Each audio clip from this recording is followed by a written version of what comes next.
نەتەنێ پێشمەرگا دەسەنگەرên şerda beravaniye di ber xaka welatê xwe de dikin.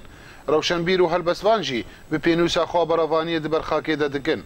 û Rojdiyar Hemê yek ji wan helbestvanê got bi dihê strana û helbesta nivîsandina bo Kurdistan û pêşmergên wê. û Rojdiyar Hemê yek ji penaberên Rojavayê Kurdistanê ew li kampa Domîz niştecî dibe. Ez helbesta dinivîsîm helbestên klasîkî, helbestên şoreşgerî, şoreşvanî, netewî, evînî. Taban ez hatim Kurdistanê ji ber komûnikarî bû ez li Helebê jiyana xwe biçî bikim.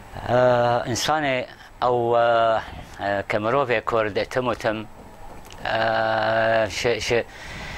ji warekî etkeve dwarekî de.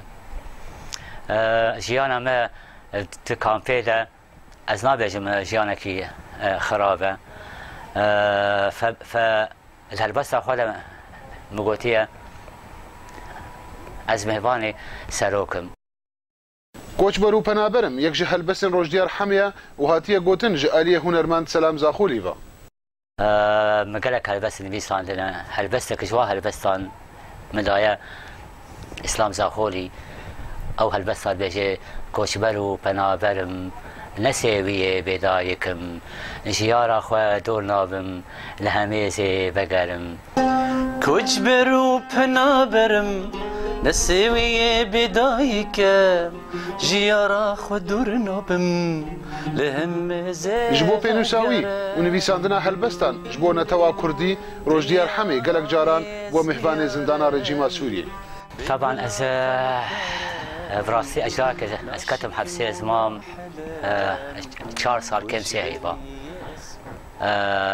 طبعا تشتی هش اتیکم حبسی 2009 بو و از بظلمه رازی نابم بجارکی و مهلبس که دیجی من نویسان دیا و هاتا گوتن سر قناتا الفين تي في بدنجي مامستا عيسى ابراهيم واعتدال محمود أفهل بست سر بشمرقايا دجمني مينا قران لما براجي فيان كدستي تاس قربان بهفر خوش ديلان بتشبكو سلافا على هبوني كني وبشرو رجاوا نتنه چک لسنگرا شردکه و ایرو پینوجی برولا خودلیزه به هلبست و آوازان پشتوانیان پیشمرگا دکن. بو برنامه آرک جمیل اوسی کامپا دومیس.